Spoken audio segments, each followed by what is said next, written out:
오늘의 이야기는 조선시대에 가장 인기 있었던 어우야담 중에서 인육에 가면 한양을 집어삼킨 분내음입니다. 바로 시작하겠습니다. 때는 조선 후기, 태평성대를 구가하던 도성 한양에 기이한 피바람이 불기 시작했습니다. 해가 저물고 통행금지를 알리는 종소리가 울리고 나면 멀쩡하던 사내들이 감쪽같이 사라지는 사건이 연달아 발생한 것입니다. 처음에는 도박 빚에 도망간 것이라 여겼으나 실종자가 수십 명에 이르자 민심은 흉흉해졌습니다. 도성에 식인 괴물이 산다, 산바지 귀신이 내려왔다는 흉측한 소문이 저작거리에 가득했습니다. 젊고 혈기왕성한 포교 이정은 이 사건에 유독 집착하고 있었습니다. 그의 의형제이자 동료인 최포교가 보름 전 수사 도중 흔적도 없이 사라졌기 때문입니다. 최포교가 마지막으로 남긴 단서는 종이 쪽지에 적힌 단 한 글자, 분펑이었습니다. 이정은 밤마다 실종 사건이 일어난 골목을 누볐습니다. 그러던 어느 날 밤, 달빛조차 구름에 숨은 야심한 시각에 이정은 코끝을 찌르는 강렬한 향기를 맡았습니다. 그것은 일반적인 여인들이 쓰는 분 냄새가 아니라 마치 수천 송이의 꽃을 농축해 썩은 고기 위에 뿌린 듯한 매혹적이면서도 역겨운 향기였습니다. 이정은 홀린 듯 그 향기를 따라 발걸음을 옮겼고 그 끝에는 한양 최고의 기방이라 불리는 옥루각의 뒷문이 있었습니다. 옥루각의 새로운 기생월향은 등장과 동시에 도성의 화제가 된 인물이었습니다. 그녀를 한 번이라도 본 사내들은 사람의 미색이 아니다, 선녀가 내려와도 그만은 못할 것이라며 찬사를 아끼지 않았습니다. 이정은 손님으로 위장하여 옥루각에 잠입했습니다. 화려한 등불 아래 나타난 월향은 과연 소문대로였습니다. 그녀의 피부는 백자처럼 매끄러웠고 눈동자는 깊은 연못처럼 사내의 넋을 빨아들였습니다. 하지만 이정은 그녀의 부자연스러움을 포착했습니다. 월향이 웃을 때마다 그녀의 목 옆쪽 가느다란 주름이 마치 찢어진 가죽처럼 벌어졌다, 오므라들기를 반복했던 것입니다. 이정은 술에 취한 척하며 그녀의 방에 머물다 그녀가 잠시 자리를 비운 사이 방 안을 뒤졌습니다. 병풍 뒤 비밀스러운 함을 열자 이정은 비명을 지를 뻔했습니다. 그 안에는 사람의 얼굴 가죽들이 정성스럽게 무두질되어 비단 위에 놓여 있었습니다. 눈구멍만 뻥 뚫린 가죽들은 마치 살아있는 듯 이정을 응시하고 있었죠. 그때 뒤에서 차가운 목소리가 들려왔습니다. 손님이 남의 속살을 함부로 들여다보시는군요. 고개를 돌리자 월향이 기괴하게 목을 꺾으며 문가에 서 있었습니다. 월향의 얼굴이 경련하기 시작했습니다. 팽팽하던 피부가 종이처럼 구겨지더니 턱 밑에서부터 정수리까지 일자로 쫙 갈라졌습니다.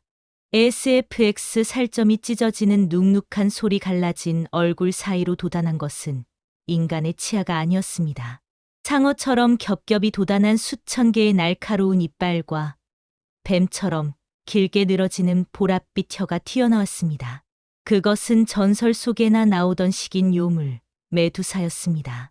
괴물은 이정을 향해 돌진했습니다. 이정은 필사적으로 칼을 뽑아 휘둘렀으나 괴물은 인간의 상식을 벗어난 속도로 벽을 타고 천장에 달라붙었습니다. 괴물이 입을 벌릴 때마다 그녀가 잡아먹은 사람들의 목소리가 한꺼번에 쏟아져 나왔습니다. 이정, 나를 구해주게. 그 중에는 실종된 최포교의 목소리도 섞여 있었습니다. 이정은 눈물을 삼키며 괴물의 가슴을 찔렀으나 괴물은 고통조차 느끼지 않는 듯 이정을 구석으로 몰아넣었습니다. 절체절명의 순간 방 안으로 던져진 붉은 부적 하나가 폭발하며 괴물을 밀어냈습니다.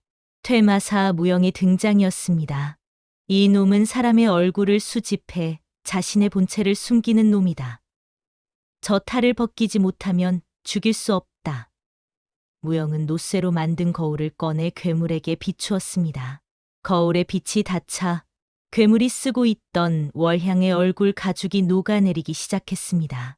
괴물은 괴로워하며 몸부림쳤고 그 과정에서 그가 삼켰던 영혼들이 가죽 밖으로 튀어나오려 꿈틀거렸습니다.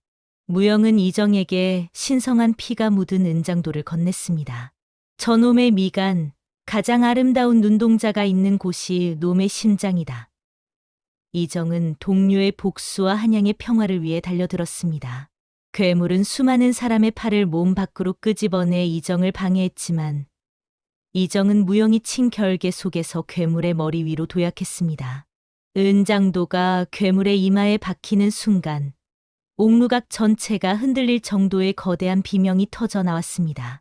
괴물의 몸은 검은 오물이 되어 흘러내렸고 그가 수집했던 수십 장의 얼굴 가죽들은 공중에서 타버려 재가 되었습니다.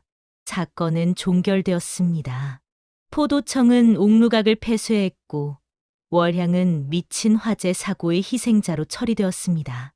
이정은 최포교의 유품을 정리하며 비로소 안도의 한숨을 내쉬었습니다.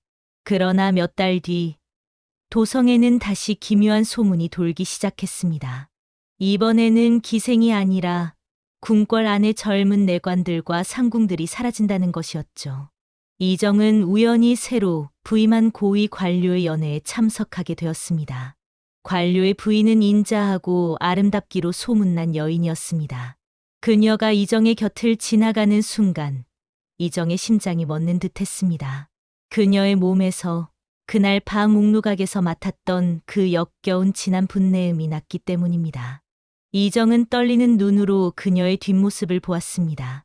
그녀가 고개를 살짝 돌려 이정을 바라보며 미소 짓는 순간 그녀의 목덜미에 나 있는 가느다란 가죽 솔기를 발견했습니다. 괴물은 죽은 것이 아니었습니다. 더 크고 화려한 권력이라는 이름의 가면을 새로 썼을 뿐입니다. 이정의 손이 다시 칼자루를 꽉 쥐며 이야기는 영원히 끝나지 않을 사투를 예고하며 막을 내립니다.